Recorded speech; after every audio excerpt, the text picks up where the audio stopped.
Sesungguhnya kehidupan itu melewati kegembiraan dan kesedihan. Kehidupan itu melewati yang dinamakan dengan kesulitan dan kemudahan.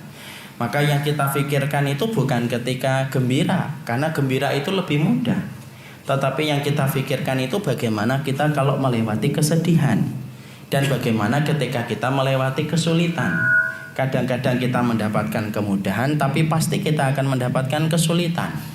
Dan di antara bahasa ketika membicarakan tentang kesedihan dan membicarakan tentang kesulitan, yaitu adalah ketika cinta yang kita miliki tidak mendapatkan sambutan dan tidak mendapatkan respon dari orang yang kita puja dalam kehidupan kita. Dan itu perkara yang tidak gampang.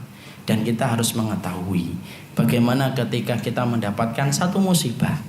Kalau kemudian tiba-tiba, bukan musibah, kalau tiba-tiba kita mendapatkan suratan takdir kesulitan, kalau tiba-tiba kita mendapatkan suratan takdir, yaitu adalah kesedihan, ketika orang yang kita harapkan semoga dia menjadi halal dan menjadi bagian dari kehidupan kita, ketika kita membayangkan bahwasanya dialah yang kita lihat pertama kali ketika kita membuka mata ketika subuh berkumandang.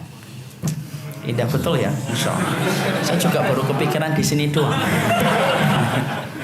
Maka kemudian ternyata tidak sesuai dengan apa yang kita harapkan dan tidak sesuai dengan apa yang kita doa. Maka bagaimana menyikapi itu supaya semua persoalan itu dapat diletakkan sesuai dengan petunjuk syariat. Karena kita khawatir kalau kemudian kita tidak mengetahui ini, kita akan terkena depresi dan frustasi. Karena salah satu penyebab banyaknya orang mati bunuh diri bukan hanya karena dia gagal menjadi anggota DPR, tapi salah satu di antara penyebab banyak orang itu mati bunuh diri, frustasi, dan bahkan tidak sedikit yang sampai mengalami goncangan jiwa, yaitu adalah ketika kita menjumpai orang ketika cintanya tidak mendapatkan respon sebagaimana yang dia bayangkan dan dia harapkan dan cita-citakan.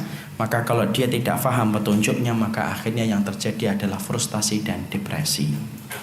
Saya punya saudara jauh ya. Ternyata beliau sampai tua dan meninggalnya tidak menikah.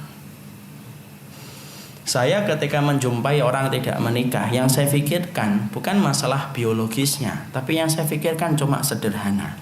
Seorang laki-laki kemudian tidak menikah, siapa yang akan mengangkat tangan untuk mendoakan dia kalau dia terbujur kaku di dalam kuburnya? Siapa anak-anak yang paling tulus mendoakan bapaknya kalau bukan anak-anak kita? Tapi ternyata saya akhirnya pernah memberanikan diri untuk bertanya, kenapa Mas tidak menikah? Ternyata jawabannya mengejutkan. Dia ternyata pernah punya cinta kepada seseorang, dan ternyata cinta itu tidak tersalurkan. Dia jaga cinta itu hingga meninggal dunia. Padahal orang yang dia cintai sudah beranak pinak dengan keturunan yang banyak ya. Makanya itulah yang menjadikan kita akhirnya paham. Inilah bahayanya kalau kemudian kita memiliki perasaan, tapi kita tidak paham bagaimana syariat menjelaskan kepada kita bagaimana cara mengendalikan perasaan itu ketika telah tumbuh pada hati kita dan jiwa kita. Paham sampai di sini? Kalau paham, silakan pulang.